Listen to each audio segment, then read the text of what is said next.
For 7 years, I was nothing more than a ghost in a tower, until the night the Alpha King himself shattered my prison door, took one look at me, and fell to his knees as if I'd struck him down.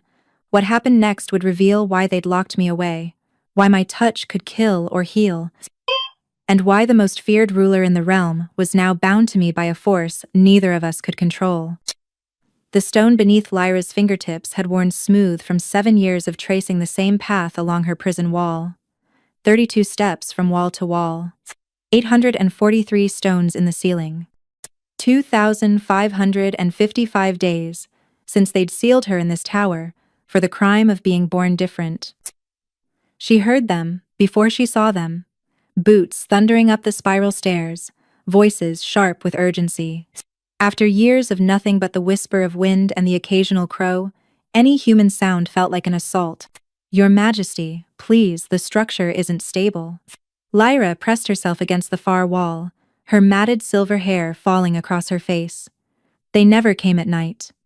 The guild that imprisoned her had strict rules. Food at dawn, water at dusk, no contact otherwise. The door, 3 inches of enchanted iron that had held her for nearly a decade, suddenly groaned. Then, impossibly, it began to glow white-hot at the edges. "Stand back," commanded a voice that seemed to reverberate through the very stones. The door exploded inward, and Lyra threw her arms up against the shower of molten metal and stone. When the dust cleared, she lowered her hands to find 3 figures silhouetted in the doorway, guards in midnight blue armor, flanking a man whose presence seemed to fill the entire tower. The Alpha King. Theron stood before her, and Lyra's breath caught. She'd heard stories, even in her isolation. The Wolf King, who'd united the fractured territories. The warrior who'd never lost a battle. The ruler whose enemies whispered was more beast than man. But the stories hadn't mentioned his eyes gold like molten autumn, or how the air itself seemed to bend around him with barely contained power. 7 years, he said, his voice rough as mountain stone. They kept you here 7 years. His knees hit the stone floor with a crack that echoed through the chamber. His guards rushed forward, but he threw out one hand, stopping them. "Don't," he gasped, his eyes never leaving Lyra's face. His whole body trembled as if fighting against invisible chains. "Don't touch."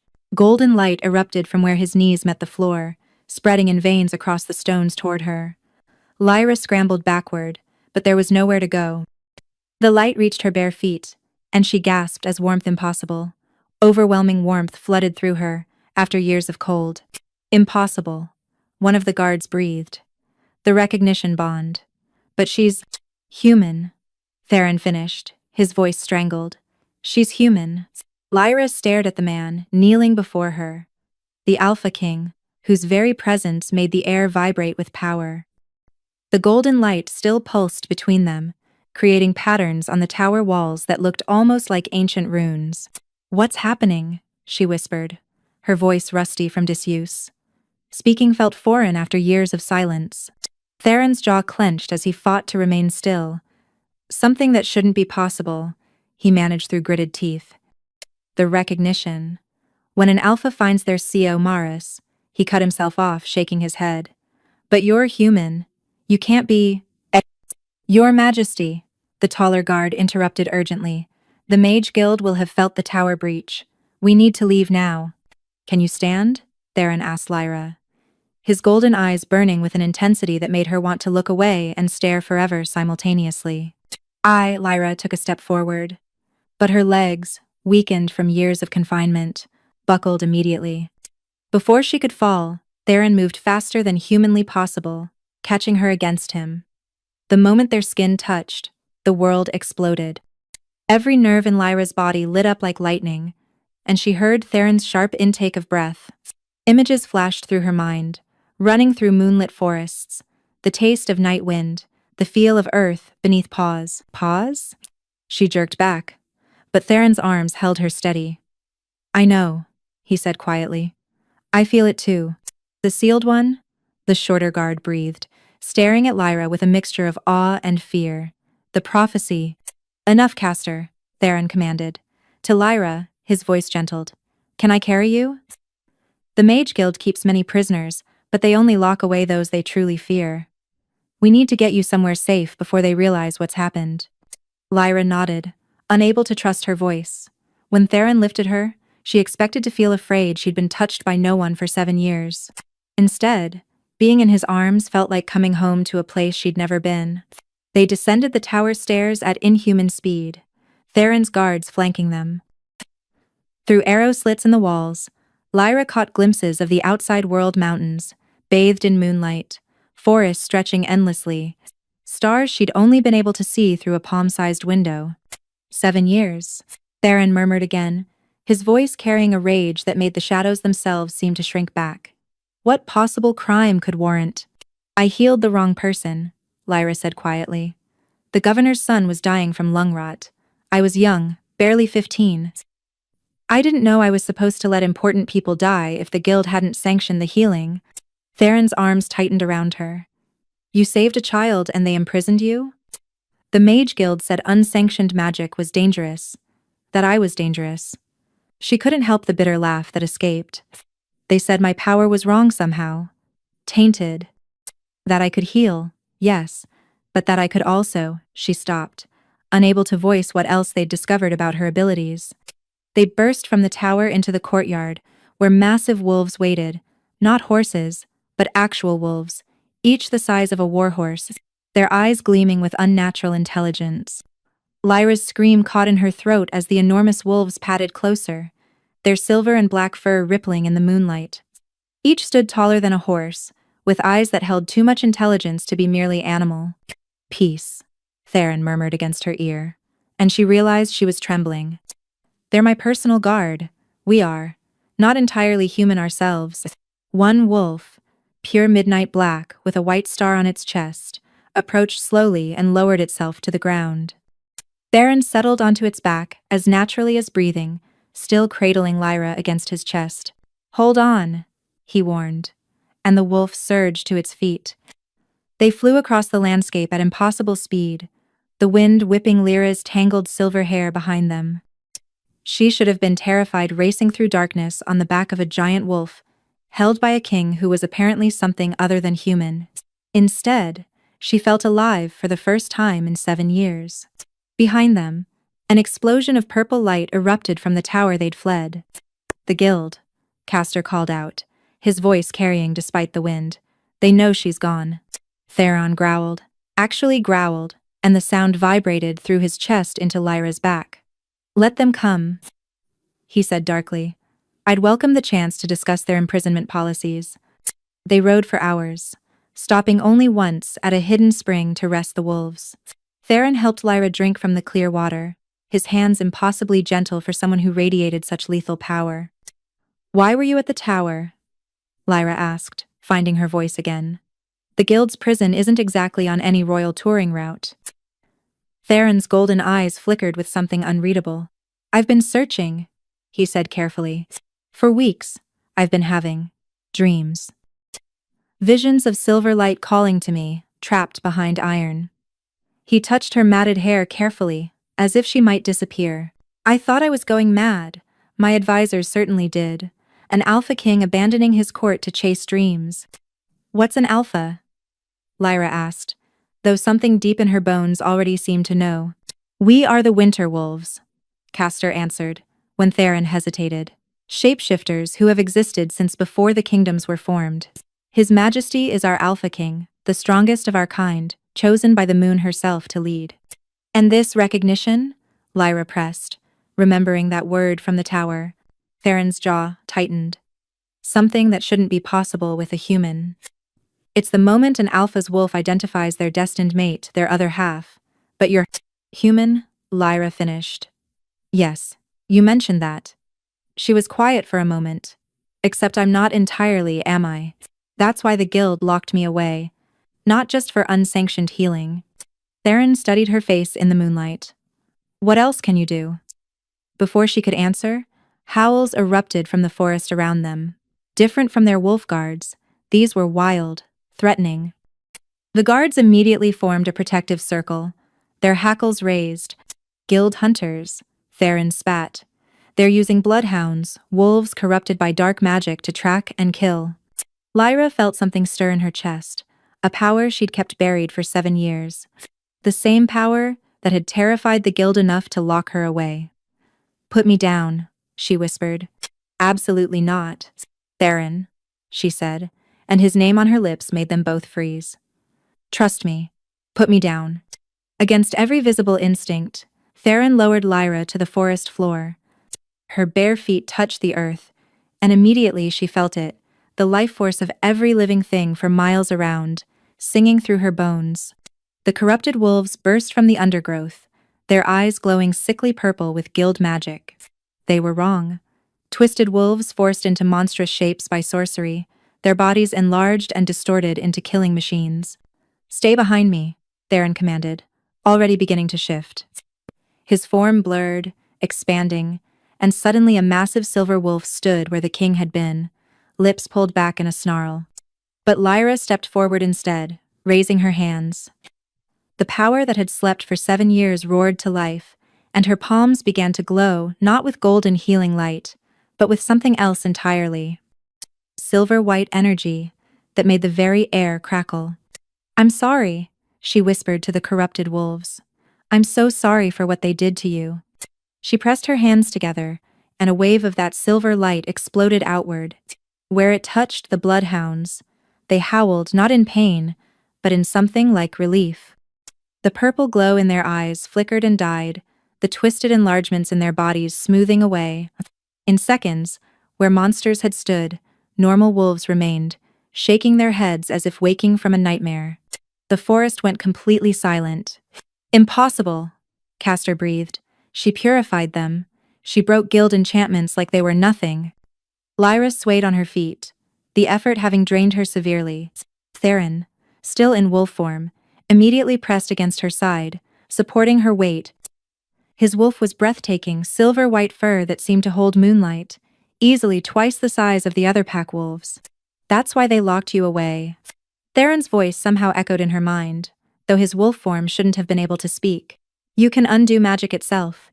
"Not undo," Lyra corrected weakly, her hand unconsciously burying itself in his thick fur. "Purify, return things to their natural state." The guild saw it as an abomination, a power that could threaten their entire structure of control. "Finally see with the guild," that shaming. More howls echoed in the distance. "Many more?" "We need to move," Castor urged. "The guild is sending everything they have." Theron shifted back to human form in a fluid motion, catching Lyra before she could fall. "The pack fortress is still hours away," he said grimly. "Can you ride?" Lyra nodded, though exhaustion pulled at every muscle. As Theron lifted her back onto the wolf, she caught the look that passed between the guard's awe mixed with something else. Fear, perhaps. Or hope. They rode harder now, the wolves pushing themselves to their limits. Behind them, Lyra could feel the guild's presence growing, mages on horseback, tracking spells, spinning out like spiderwebs, and more corrupted creatures released from their cages. "They really want me back," she murmured against Theron's shoulder. "They won't have you," he said with such finality that she almost believed it. "You're under the protection of the Winter Pack now. We don't abandon our own." "I'm not Pack," Lyra pointed out. Theron's arm tightened around her waist. "My wolf says otherwise. And regardless, you're mine to protect now." The possessiveness in his voice should have frightened her. Instead, it made something warm unfurl in her chest. After 7 years of being nobodies, of mattering to no one, the fierce claim in his words felt like armor. Dawn was breaking when the fortress finally came into view, a massive structure built into the mountain itself, part castle, part den. The Winter Pack fortress defied everything Lyra had imagined. Rather than a cold mountain stronghold, it pulsed with life gardens cascading down terraced walls, water flowing through clever channels, and everywhere, the sound of voices and laughter. Pack members emerged as they arrived, dozens of them, all moving with that same fluid grace that suggested the wolf beneath the skin. They stared at Lyra with undisguised curiosity, whispers rippling through the crowd. "The prophecy. A human mate, Kaish. Look at her hair, like moonlight. Can you smell the power on her?" Theron dismounted first, then lifted Lyra down, keeping her close to his side. "This is Lyra," he announced, his voice carrying absolute authority. "She is under my protection. Any threat to her is a threat to me." An older woman pushed through the crowd, her steel-gray hair braided with bones and feathers. Her eyes, the same gold as Theron's, narrowed as she studied Lyra. "Mother," Theron said carefully. "This is—" "I know what she is," Queen Mother Silas interrupted, circling Lyra slowly. "I can smell it on her. Human, but not. Power, but wrong. And the recognition bond pulses between you like a living thing." She stopped directly in front of Lyra. "Show me your hands, child." Lyra hesitantly extended her palms. The Queen Mother traced a finger over the faint scars, their marks from years of pressing against stone. But also older marks, silvery lines that formed patterns. "Moon marks," Silas breathed. "You were born under a lunar eclipse, weren't you?" "And how did you?" "Yes," Lyra stammered. "My mother said I came during the blood moon. The midwife wanted to drown me. Said I was cursed." "Not cursed," Silas said thoughtfully. "Blessed. Or cursed, depending on your perspective. Moon-touched children are rare, born with one foot in the human world and one in ours. The old stories speak of them." "Old stories say many things," Theron interjected. "Right now she needs rest, food, and healing." "No," Lyra said quietly, and everyone turned to look at her. "First, I need to know what's happening to me. The recognition bond, I can feel it like a rope around my heart. It hurts." Silas and Theron exchanged glances. "It hurts because it's incomplete," the Queen Mother said carefully. "A recognition bond requires acknowledgement from both parties." "You mean claiming?" A younger wolf called out from the crowd. "She means the alpha has to claim his mate properly, and the mate has to accept." Theron growled low in his throat, and the younger wolf immediately submitted, showing his neck. "Enough," the Alpha King commanded. "Lyra has been through enough without being overwhelmed by pack politics." But Lyra was already swaying on her feet, 7 years of imprisonment, and the night's events finally taking their toll. Her knees buckled, and this time, when Theron caught her, she didn't have the strength to stand again. "The healing chambers," Silas ordered briskly. "And summon healer Vera. The child is exhausted beyond measure." As Theron carried her into the fortress, Lyra heard Silas murmur, "A moon-touched child, and an Alpha King. The prophecy begins." "What prophecy?" Lyra tried to ask, but darkness was already claiming her. The last thing she felt was Theron's lips pressed to her forehead, and his whispered words, "Rest now, little moon. You're safe. I swear it on my crown and my wolf, you're finally safe." Power and consciousness. But even as she sank into unconsciousness, Lyra knew safety was an illusion. The guild would come for her, prophecy. And whatever prophecy the Queen Mother spoke of, it would demand a price. Lyra woke to sunlight streaming through windows she hadn't seen in 7 years. Real windows, wide and open, with no bars. The room was warm, filled with soft furs and the scent of pine. For a moment, she thought she was dreaming. Then the memories crashed back the tower. Theron, the wolves, the fortress. She sat up quickly, immediately regretting it as her head spun. "Easy." A gentle voice came from beside her bed. A young woman with kind brown eyes, and the telltale grace of a wolf shifter sat nearby, grinding herbs in a mortar. "I'm Vera, the pack healer. You've been asleep for a full day." "A full day?" Lyra gasped. "Your body was shutting down from prolonged imprisonment and magical exhaustion, using that much power after 7 years." Vera shook her head. "You're lucky to be alive." The door burst open, and Theron strode in, his face tight with barely controlled fury. "They're here," he said to Vera, then his eyes found Lyra. His expression softened marginally. "You're awake." "Who's here?" Lyra asked, though she already knew. "The Mage Guild.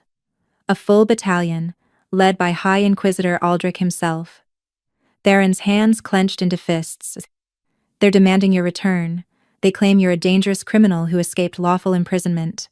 Lyra felt ice slide down her spine. Aldrich, she remembered him. Cold, blue eyes and hands that burned when he tested her power. determining she was too dangerous to live free. Contem. You can't fight them, she said urgently. The guild has treaties with every kingdom.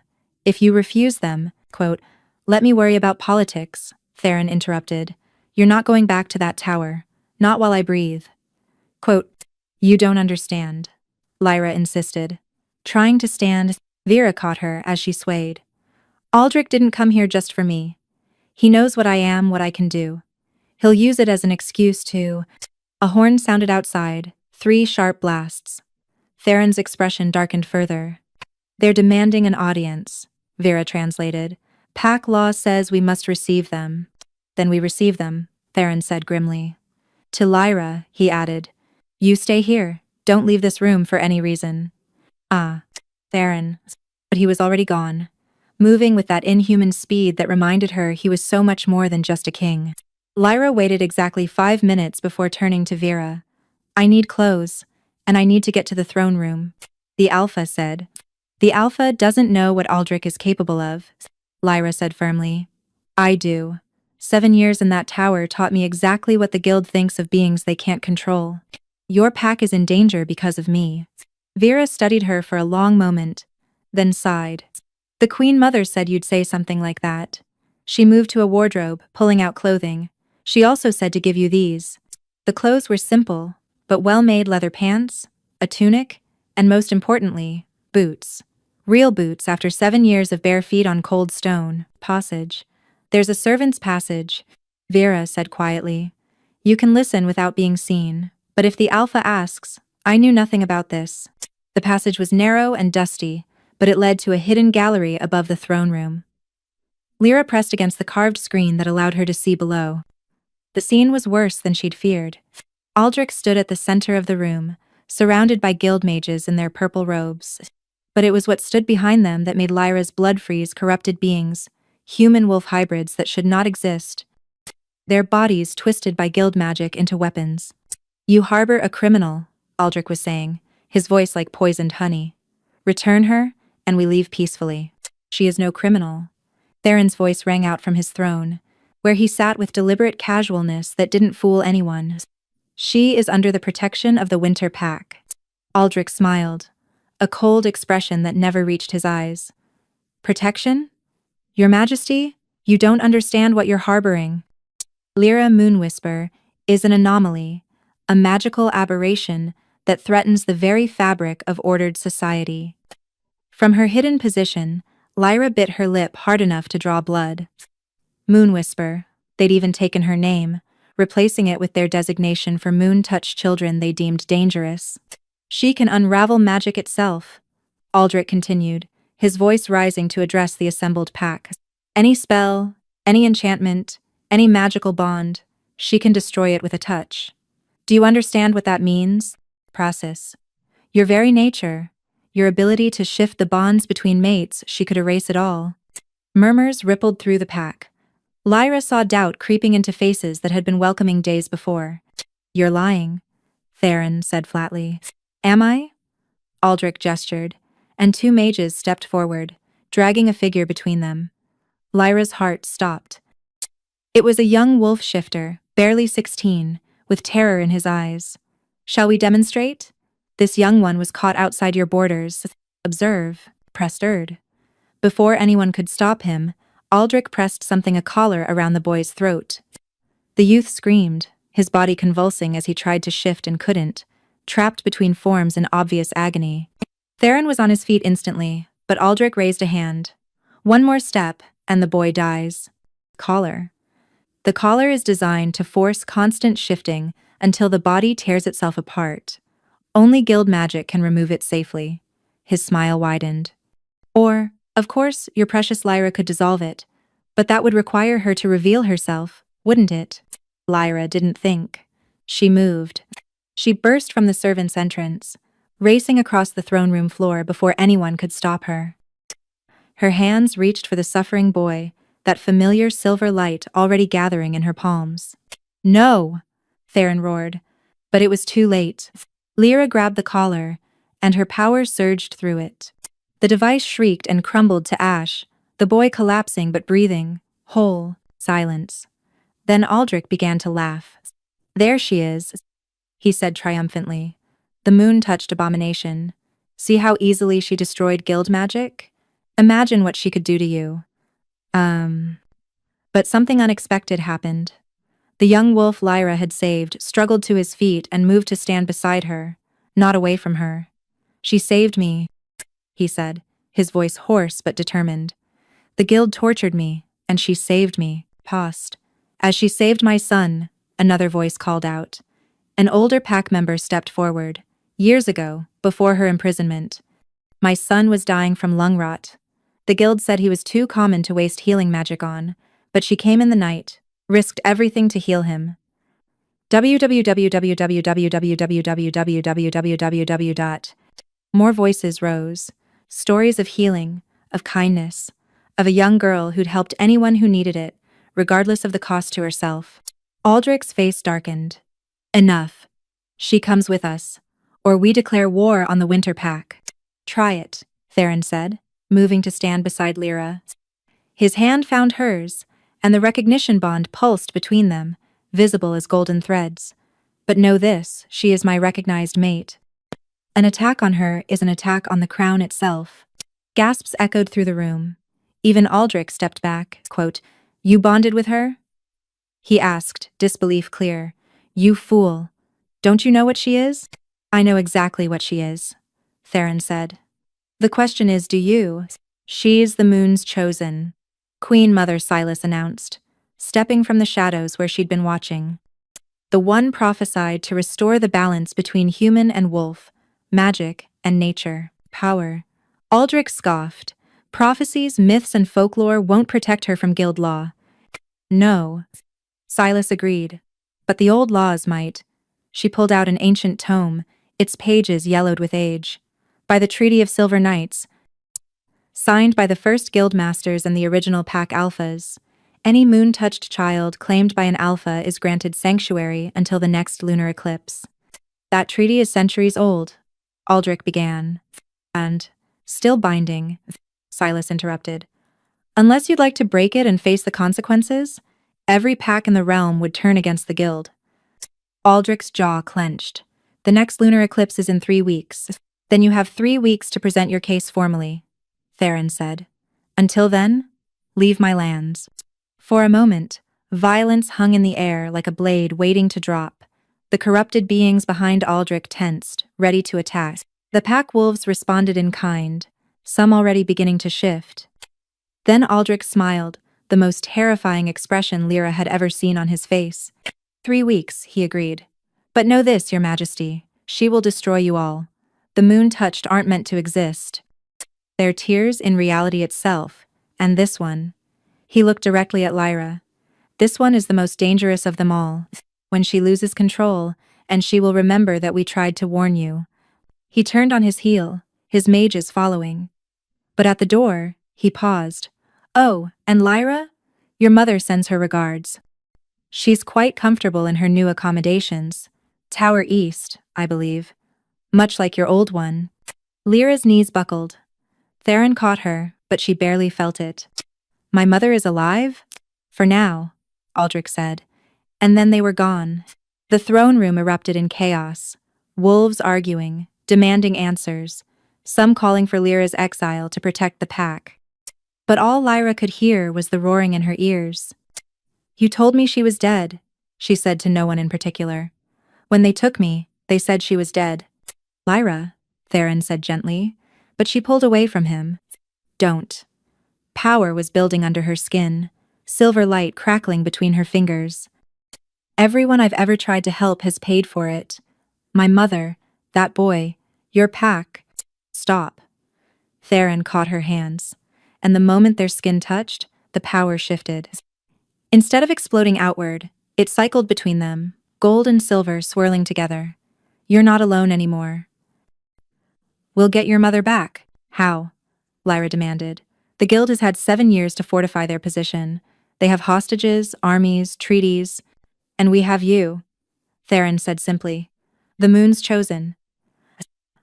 I don't even know what that means. Then we have 3 weeks to find out, Silas said, approaching carefully.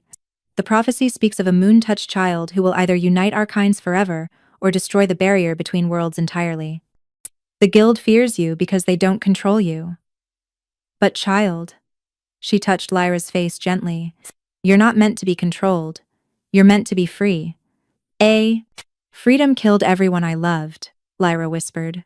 No, Theron said fiercely. The guild's fear did that. But you're pack now, and the pack protects its own. He looked around the room, meeting every wolf's eyes. Anyone who has issue with my mate can challenge me now, or accept her as Luna. The silence stretched. Then, one by one, the wolves began to bow. Not to Theron, to her. Luna, they murmured. Moon's chosen. Luna. 3 days passed in a blur of preparation and training. Lyra threw herself into learning everything she could about her power, working with Silas and the pack's ancient texts. But at night, the bond between her and Theron grew increasingly painful. She couldn't sleep. Every time she closed her eyes, she felt him, his heartbeat, his breathing, his location in the fortress. The incomplete recognition bond pulled at her like a physical ache, demanding resolution. On the 4th night, she found herself walking the halls, drawn by invisible threads to the training grounds, where Theron was sparring alone in wolf form, his silver fur gleaming under the moon. He shifted the moment he sensed her, standing before her in human form, breathing hard from exertion. You shouldn't be here, he said roughly. The bond being near each other makes it worse. I know, Lyra admitted, wrapping her arms around herself. But staying away is agony too. They stood there, 10 feet apart but feeling like miles, the bond thrumming between them like a living thing. Tell me about the claiming, Lyra said suddenly. What would happen if we completed the bond? Theron's hands clenched. You'd become fully pack. The transformation would be intense. Your human side and the moon-touched power would merge completely with the wolf spirit. You'd be able to shift, to run with us, he stopped. But it's dangerous. Some humans don't survive it, and you're already something beyond human. We don't know what it would do to you. And if we don't complete it, quote, the bond will eventually drive us both mad, he admitted. Recognition bonds aren't meant to remain incomplete. But I won't force this on you, Lyra. You've had enough choices taken from you. Before she could respond, howls erupted from the border. Alert howls intruders. They ran together, finding chaos at the northern gate. A woman stood there, surrounded by snarling wolves, her hands raised but not in surrender and warning. She looked exactly like Lyra, just 20 years older, with the same silver hair and violet eyes. Mother? Lyra breathed. Lyra, run, her mother shouted. It's a trap. Purple fire erupted from the ground transport circles. Guild mages materialized around them, and at their center stood Aldrich, smiling. Did you think we'd wait 3 weeks? He asked conversationally. Your mother was quite helpful in explaining your weaknesses. Moon-touched children are connected to their maternal line. Hurt one.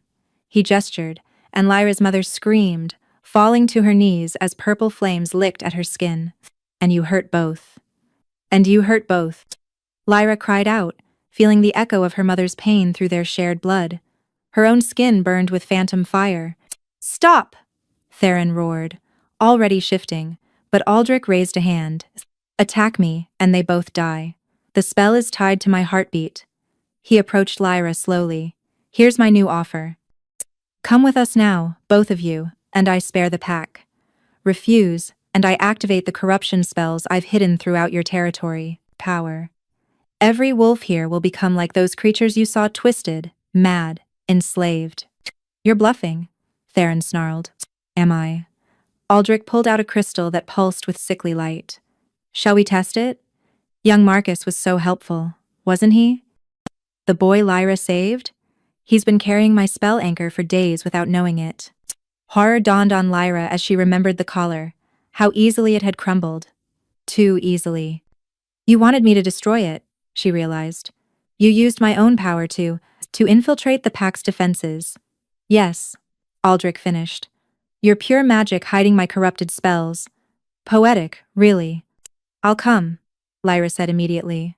Just don't hurt them. No! Theron lunged forward, but Lyra raised her hand, silver light flaring.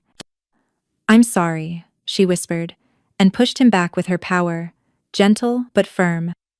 I won't let you all pay for my existence. Lyra, please. Her mother gasped from the ground. Don't trust him. The prophecy you're meant to. Aldrich twisted his hand, and her mother's words cut off in a scream. Enough talking, the High Inquisitor said. Both of you, now, or I start with the children. Lyra helped her mother to her feet, supporting her weight. As they walked toward Aldrich, she heard Theron's anguished howl behind them, felt the bond between them, stretching, tearing, screaming. I know what you're thinking, Aldrich said quietly as his mages surrounded them. You're thinking you'll find a way to escape, to save everyone. But you should know the tower we've prepared for you is special.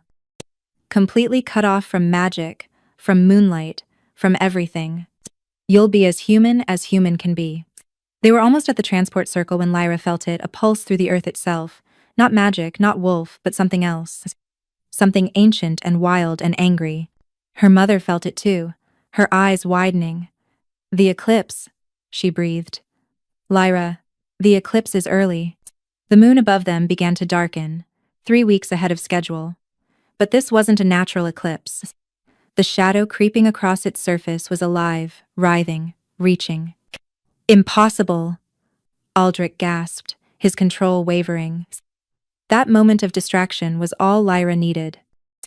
She grabbed her mother's hand and reached for the power, not in her blood, not in her moon-touched nature, but in the bond itself, the incomplete, agonizing, beautiful bond that connected her to Theron. A recognition bond goes both ways, Silas had said during their studies.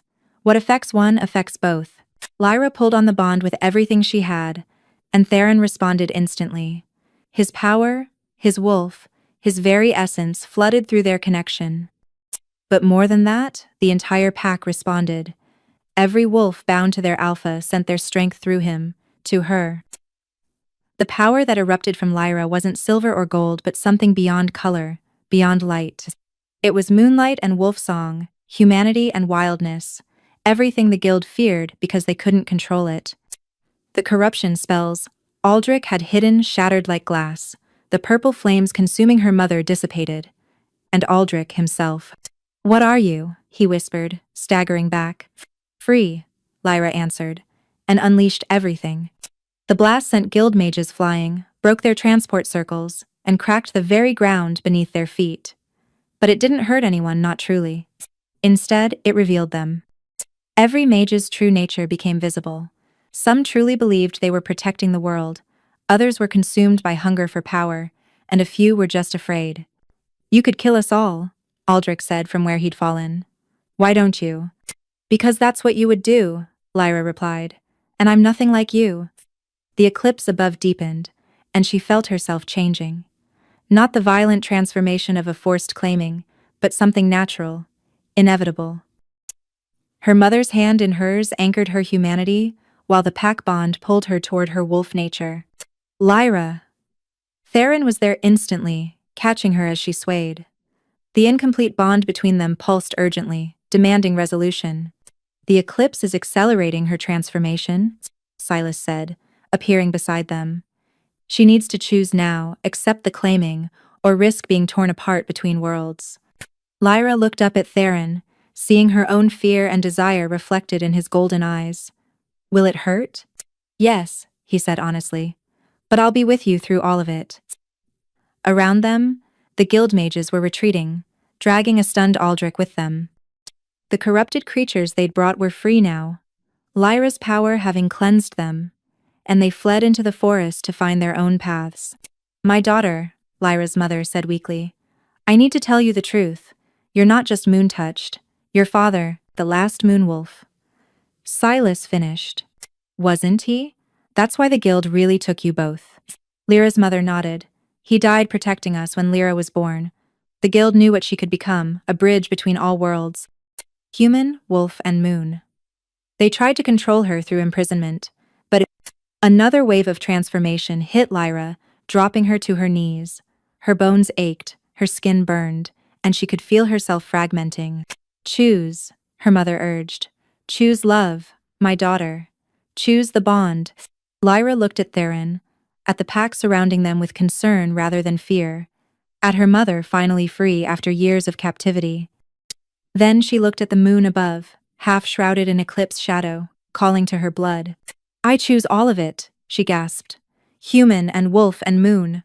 I won't fragment, I'll unite." She reached for Theron, and he pulled her against him without hesitation. "Are you sure?" "Claim me," she whispered. "Complete the bond." His teeth found her throat, right where the bond pulsed, strongest, and bit down. Not gently, not carefully, but with the full force of an alpha's claim. Pain exploded through every cell of her body, but so did ecstasy. She felt herself shattering and reforming, her human consciousness expanding to embrace something wild and ancient. The moon-touched power in her blood didn't fight the wolf spirit. They danced together, silver and gold becoming one. Through the bond, she felt Theron's wonder as her transformation took hold. Not becoming less human, or more wolf, but becoming something entirely new. When the pain finally receded, Lyra opened eyes she knew had changed. The world looked different, sharper, more alive. She could hear every heartbeat around her, smell emotions on the air, feel the earth's pulse beneath her feet. "Lyra," Theron breathed, and she saw her reflection in his eyes. Her hair had gone fully silver white, her violet eyes now held flecks of gold, and when she smiled, she felt the subtle presence of fangs. But more than the physical changes, she felt complete. The aching void that had existed her entire life was filled. The bond hummed contentedly between them, no longer painful but warm, comforting, right. "The prophecy," someone whispered. "She's fulfilled it. Look at the moon." Above them, the eclipse was receding, but the moon that emerged was different, brighter, somehow more alive. And across its surface, for just a moment, the shadow of a running wolf appeared before fading, permeated. "The barrier between worlds," Silas said in awe. "It's not broken, it's transformed, permeable, as it was meant to be." 3 weeks later, Lyra stood at the highest tower of the winter fortress, not imprisoned, but free, watching the sunrise paint the mountains gold. Her mother stood beside her, finally healing from years of captivity. "The guild has formally withdrawn all claims," Vera announced, entering with a scroll. "Aldrich has been removed as High Inquisitor. The new leadership wants to establish a treaty, they're calling it the Lunar Accord." Lyra smiled, her hand finding the mate mark on her throat that connected her eternally to Theron. Through their bond, she felt his approach before she heard his footsteps. "The packs from the Eastern Territories have arrived," he said, wrapping his arms around her from behind. "They want to meet the Luna who broke the guild's stranglehold on magic." "I didn't break anything," Lyra protested. "I just showed them there's nothing to fear from being different." Over the past weeks, word had spread. Moon-touched children were emerging from hiding, no longer hunted but celebrated. Wolves and humans were finding common ground. The rigid barriers the guild had enforced for centuries were dissolving. "You freed us all," her mother said softly. "From fear, from hiding, from believing we had to be one thing or another." A young wolf pup ran onto the balcony. Marcus, the boy Lyra had saved from the collar.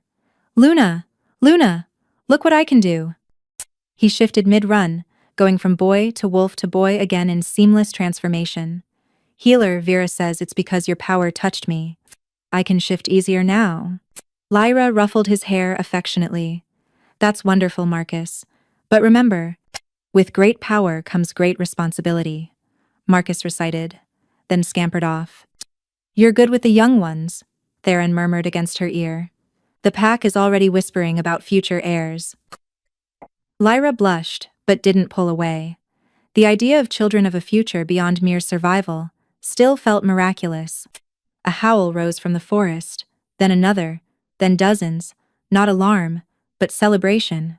The full moon was rising early in the evening sky, and even though it wasn't night yet, its pull was undeniable.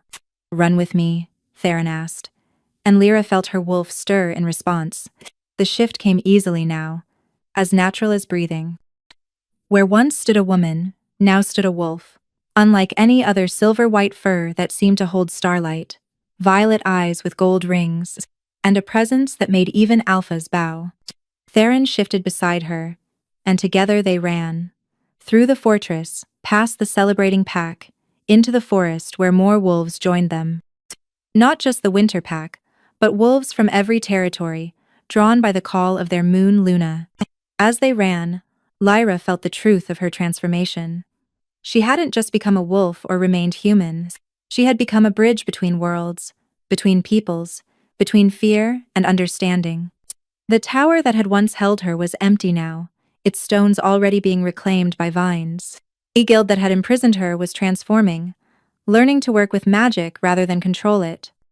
And the Alpha King, who had broken her chains, had given her something greater than freedom. He had given her belonging. Under the moon that had blessed and cursed her in equal measure, Lyra ran with her pack, her mate, her family. The prophecy was complete, but her story, their story, was just beginning. In the distance, she could hear it, the sound of other moon-touched children laughing, no longer hidden, no longer afraid. Presses. The world was changing, one broken chain at a time. And at the center of it all was a girl who had spent 7 years in a tower, learning that sometimes the greatest power isn't in the magic you wield, but in the love you choose to accept and the freedom you grant to others. The Alpha King had broken her chains, but in the end, she had freed them all.